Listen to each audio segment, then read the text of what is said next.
Smart 99 cents App Store. Located at 4811 Diesel Beach Way in Richmond. Telephone number 604-207-0072.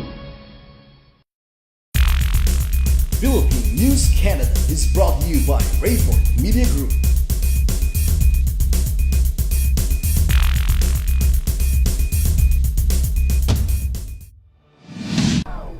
Hello mga kabayan, narito na ang pinalawak at pinalakas na coverage ng Philippine News Canada, Balitang Vancouver Nationwide.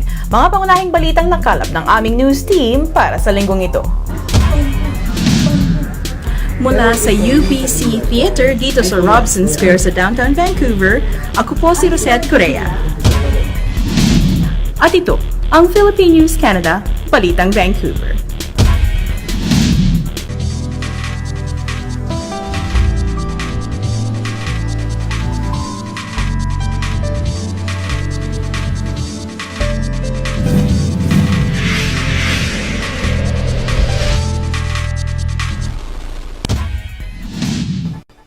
Commission on Filipinos Overseas bumisita sa Vancouver. That is fine. And the recommendations are all well taken. Bumisita sa Vancouver si Undersecretary Astravel Pimentel Naik upang talakayin ang mga proyekto para sa mga overseas Filipino workers ng gobyerno ng Pilipinas. Kasama niya ang ilang mga staff ng Multicultural Helping House Society ng Vancouver at ilang staff ng CFO. Huling leg ng biyahe nila ang Vancouver bago umuwi sa Pilipinas at nanggaling na sila sa Ottawa at pati na rin sa Winnipeg. Magandang gabi po sa ating mga kababayan sa Vancouver and of course across the Lower Mainland and across Canada. We're of course very happy this evening to have this opportunity to have a dialogue with Filipino youth here in Vancouver in partnership of course with our Commission on Filipinos Overseas, the Multicultural Helping Out Society, and our host for tonight, our venue, Mosaic. Essentially, of course, we're very happy with all the exchanges, the presentations, and a growing realization na napaka-importante po ng ating mga kabataan. And of course, they are our future, and even if they are already here in Canada, whether as a migrant, as a student, or still growing, still studying, and or as a successful in young entrepreneurs in their career, it's very important to maintain the link with our country back home, the Philippines, and indeed to maintain, and to be proud of our Filipino culture and heritage, and essentially for them to serve as bridges to further strengthen yung pong ating relations between the Philippines and Canada, and to contribute towards continued development and prosperity of our country. So we had so much issues that we have discussed. Of course, there are challenges, and ito po ay isang sinimulan po lang po natin ngayong gabi to, itong dialogue na to, and we hope to continue this and to really further work on some of the recommendations and suggestions that we have heard tonight. But once again, we thank everyone for coming over, and we thank, of course, our friends in the media for covering this and sharing the outcome of the discussions to our kababayan. And again, maraming salamat po for this opportunity. Mabuhay po kayo. Nakausap ng PNC Balitang Vancouver si Yusek Pimentel sa breakfast na ginanap sa Java Jazz noong isang linggo.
Nakausap din ng PNC Balitang Vancouver ang Executive Director ng Pasig River Rehabilitation Commission or PRRC na si Jose Antonio Goitia.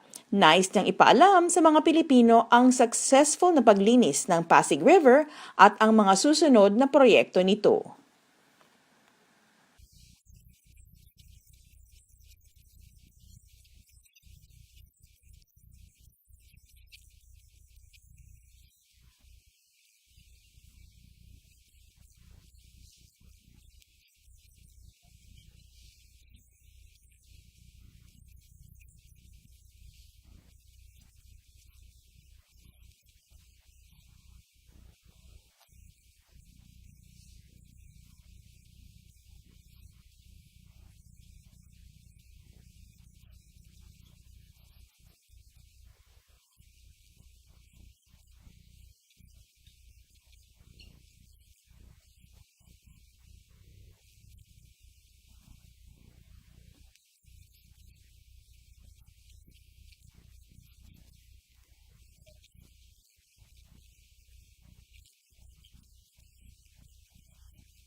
Dollar Smart 99 cents Op Store, located at 4811 Diesel Beach Way in Richmond. Telephone number 604-207-0072.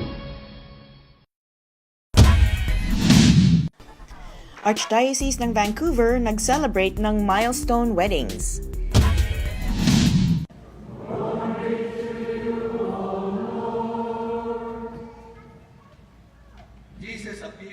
May mga 235 married couples ang nagtipon-tipon sa St. Matthew's Parish sa Surrey para mag-celebrate ng kanilang mga wedding anniversaries. Ang proyektong ito ng Archdiocese of Vancouver ay pinunuan ng Filipino Ministries ng Archdiocese at ito'y inspirasyon mula sa selebrasyon na taon-taong ginagawa ng Couples for Christ na tinatawag nilang milestone celebrations. Nag-renew ng vows ang mga mag-asawa sa pamumuno ni Archbishop Michael Miller kasama ang head ng Filipino Ministries na si Deacon Greg Barcelon. Kasama ang mga nag-renew ng kanilang vows ang 7 couples na kasal na ng more than 50 years. Ang pinakamatagal ng kasal ay isang mag-asawang kasal na ng 75 years. Ninanais ng Archdiocese na bigyang halaga ang mga ganitong mga selebrasyon upang bigyan din ng halaga ang pamilya na nagmumula sa mag-asawang nagmamahalan at tapat sa kanilang pangakong palakihin ang kanilang mga anak bilang mga mabubuting tao at Kristiyano. Sinabi ni Archbishop Miller na maraming atake ang nagaganap sa tunay na kahulugan ng pag-aasawa at pamilya, kaya't ang selebrasyon ang nagpapatunay na ang simbahan ay patuloy na nagdarasal at nagtataguyod ng tunay na kahulugan ng isang pamilya. Magiging taon ng selebrasyon ang marriage renewal ng Archdiocese of Vancouver mula sa taong ito. Also present Father Rodney, who is the Director of Vocations and Seminarians for the Archdiocese. So dear brothers,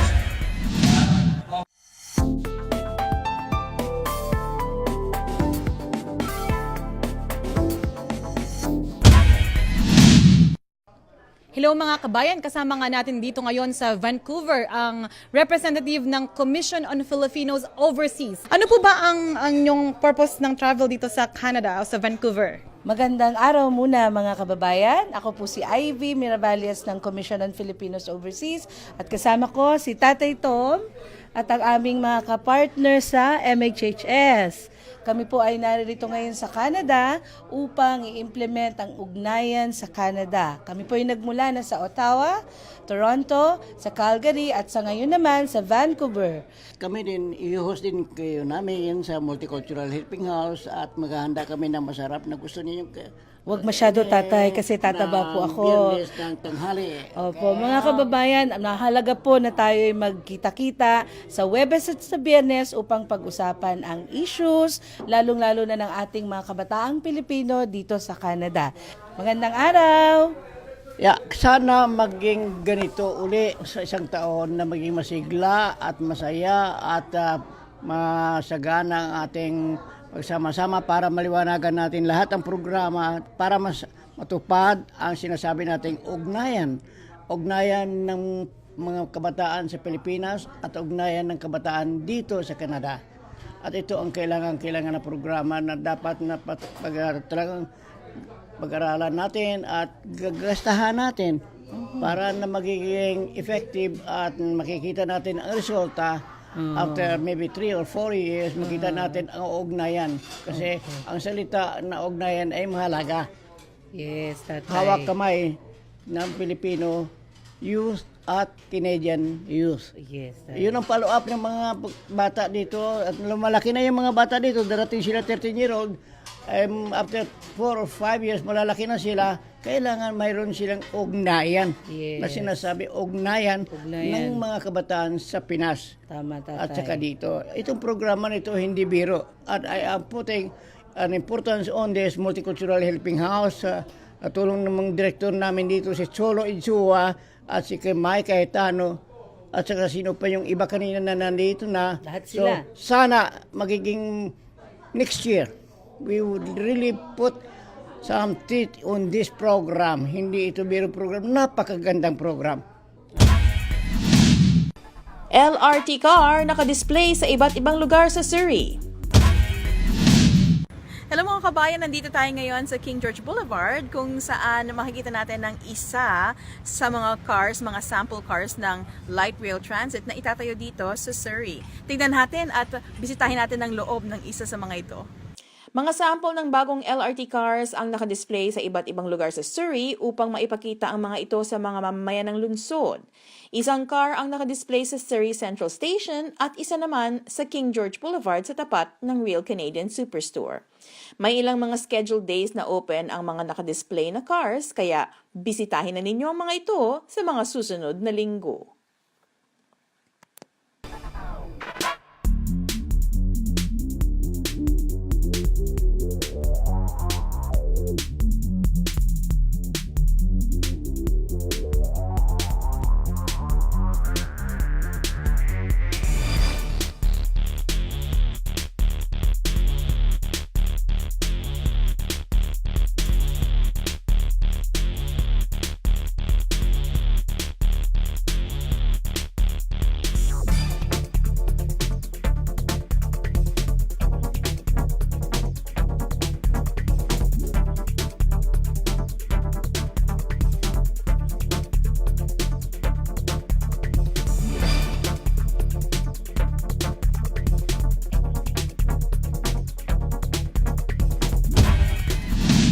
Essence Art Exhibit Art Forum.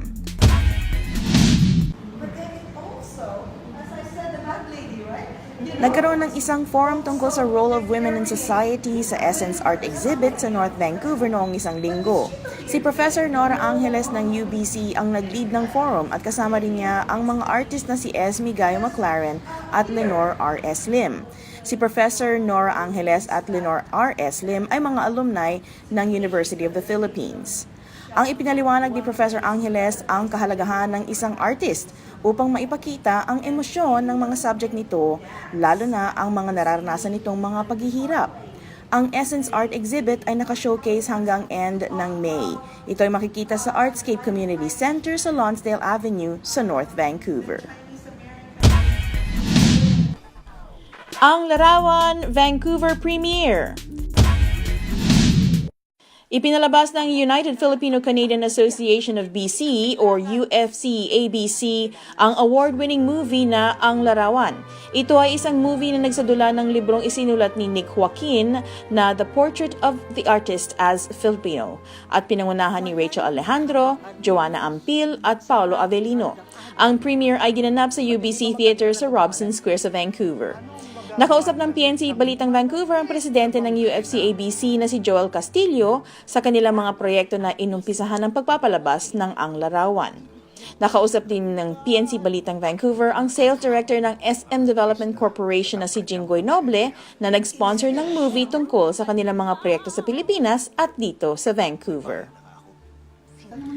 Mga kabayan, kasama po natin ngayon ang presidente ng UFC-ABC, si Joel Castillo. Hello, Joel. Hello, Rosette. So, ano ba itong larawan? Bakit mo dinala ito sa Vancouver? Actually, ang larawan ay alam naman natin na it's an award-winning film.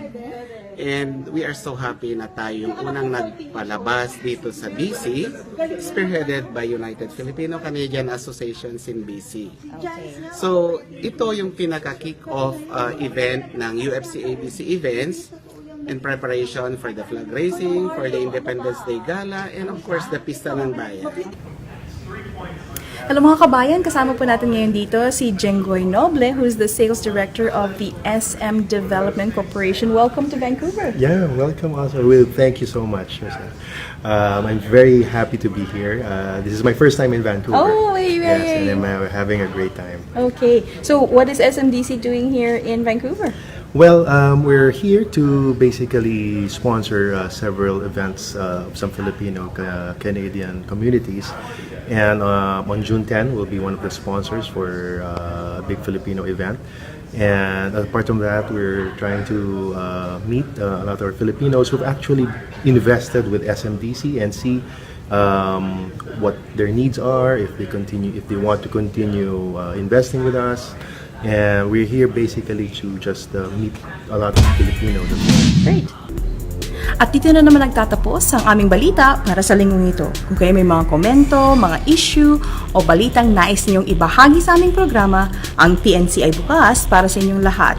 Mag-email lamang po sa balitangvancouver@gmail.com o tumawag sa 604-588-6397. Ako po si Rosette Correa at ito ang Philippine News Canada, Balitang Vancouver. Dollar Smart 99 cents App Store, located at 4811 Diesel Beach Way in Richmond. Telephone number 604-207-0072.